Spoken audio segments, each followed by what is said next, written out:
স্বামীকে হারিয়ে ভেঙে না পড়ে ২ সন্তানকে নিয়ে নতুন করে জীবন শুরু করেন খাদিজা বেগম। বাড়ির পেছনের পরিত্যক্ত জমিতে গড়ে তোলেন ফলের বাগান। এখন কফি, রামবুটান, কোকো, অ্যাভোকাডো সহ নানা বিদেশি ফল চাষ করে হয়েছেন সফল উদ্যোক্তা। বলছি নীলফামারী জলঢাকার কৈমারী ইউনিয়নের প্রত্যন্ত গ্রামের বাসিন্দা খাদিজা বেগমের সংগ্রামী জীবনের গল্প। ২০১৪ সালে স্বামী মারা যাওয়ার পর ২ সন্তান, সংসার ও স্বামীর ব্যবসার পুরো দায়িত্ব এসে পড়ে তার কাঁধে। এই কঠিন সময়েও থেমে থাকেননি তিনি। ২০১৮ সালে ছেলের পরামর্শে বাড়ির পেছনের পরিত্যক্ত জমি পরিষ্কার করে শুরু করেন ফলের বাগান। প্রথমে ড্রাগন, রামবুটান ও অ্যাভোকাডো দিয়ে ফলের বাগান শুরু করেন তিনি। পরে যুক্ত করেন কফি, কোকো ও প্যাশন ফল সহ কয়েক প্রকার অপ্রচলিত ফলের চাষ। আমি চাই যে এটা আরও বড় ধরনের হোক, আমাদের এখানে যেন একটা ইন্ডাস্ট্রি হয়, আমরা যেন আমাদের বাংলাদেশে কফি সবখানে ছড়িয়ে দিতে পারি, প্রত্যেকটা উপজেলায় জেলায় যেন কফি চাষ করা হয়। তার পাশে আমি নার্সারি করতেছি, নার্সারি কফির চারা বিক্রি করতেছি।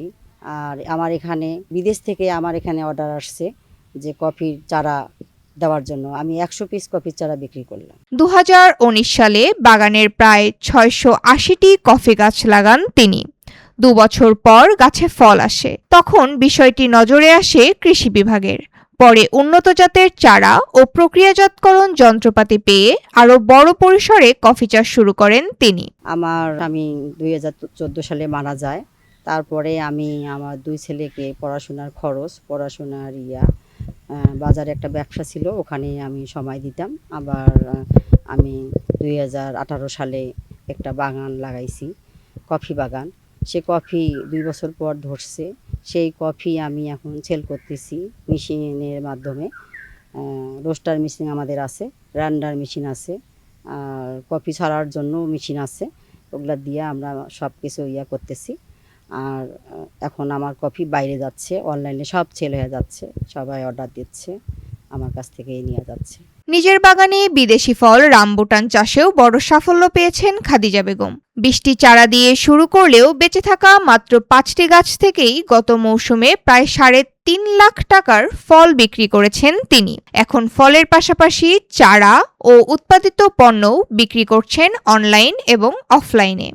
আমি শেফায়েত নাশরাত নয়ন, আমি মোসাম্মদ খাদিজা আক্তারের ছোট ছেলে। ২০১৪ সালে আমার বাবা মারা যাওয়ার পর ২০১৮ সালে আমাদের এই বাগান দেখাশোনা করেন এবং তার এই সাহসিকতায় আমাদের এই বাগান Khadija agro and fish farm Koimari ইউনিয়নে সুনগর পাড়ায় যে আমরা কফি চাষ করতেছি, এটা অনেক আলোড়ন সৃষ্টি করেছে। আমরা চাই এই যে কফি প্রক্রিয়াজাত করে যে বাজারজাত করতে পারি, এটা সরকারিভাবে আমাদের যদি এই সহায়তা দিয়ে থাকেন, কোনো অনুদান দেন, তাহলে আমরা উপকৃত হব। কৃষিতে ব্যতিক্রমী উদ্যোগের জন্য স্বীকৃতিও মিলেছে খাদিজা বেগমের।